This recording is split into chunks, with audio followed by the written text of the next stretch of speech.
Assalamualaikum warahmatullahi wabarakatuh. Saya Fadila Wahimi, NIM 1804279. Pada pertemuan ke-15 ini dalam mata kuliah pengembangan organisasi, saya akan memaparkan materi tentang konflik dalam pengembangan organisasi.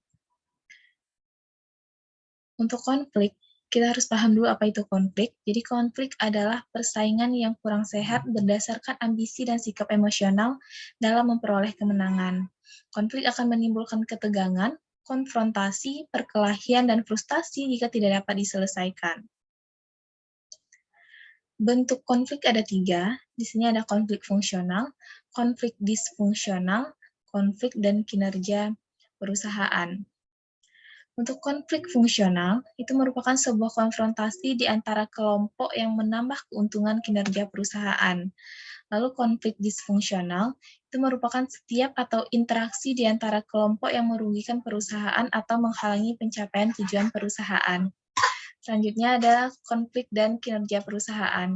Untuk konflik dan kinerja perusahaan itu adalah konflik dapat mempunyai dampak positif atau negatif terhadap kinerja perusahaan, tergantung pada sifat konflik dan bagaimana konflik dikelola. Selanjutnya jenis-jenis konflik. Jenis-jenis konflik itu ada 6.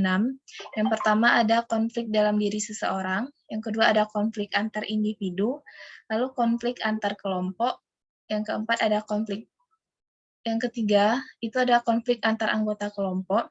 Yang keempat, ada konflik antar kelompok. Yang kelima, konflik intra-perusahaan. Dan yang keenam, ada konflik antar perusahaan. Selanjutnya, faktor-faktor yang menyebabkan timbulnya konflik. Ada beberapa faktor yang menyebabkan timbulnya konflik itu. Yang pertama, ada tujuan. Jadi tujuan yang sama ingin dicapai akan merangsang timbulnya persaingan dan konflik di antara individu atau karyawan.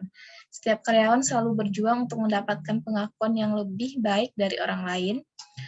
Faktor yang kedua ada ego manusia. Ego manusia yang selalu menginginkan lebih berhasil dari manusia lainnya akan menimbulkan persaingan atau konflik. Yang ketiga ada kebutuhan material dan non-material yang terbatas akan menyebabkan timbulnya persaingan dan konflik. Setiap orang cenderung untuk dapat memenuhi kebutuhannya lebih baik dari orang lain. Yang keempat ada perbedaan pendapat, lalu salah paham, dan ada perasaan sensitif. Ada beberapa kebaikan dalam persaingan, setidaknya ada 4 kebaikan. Yang pertama ada evaluasi diri atau introspeksi diri demi kemajuan. Kedua ada moral kerja atau prestasi kerja meningkat, lalu dapat mengembangkan diri demi kemajuan karena dorongan persaingan, dan juga memotivasi dinamika organisasi dan kreativitas karyawan. Untuk selanjutnya, dalam persaingan ini juga ada keburukan persaingan. Keburukan persaingan ini diantaranya akan mengakibatkan kerjasama kurang serasi dan harmonis di antara para karyawan, lalu memotivasi sikap emosional karyawan, yang ketiga dapat menimbulkan sikap a priori karyawan, dan yang keempat itu dapat meningkatkan absen dan turnover karyawan. Sekian pemaparan saya untuk pertemuan kali ini. Semoga bermanfaat. Wassalamualaikum warahmatullahi wabarakatuh.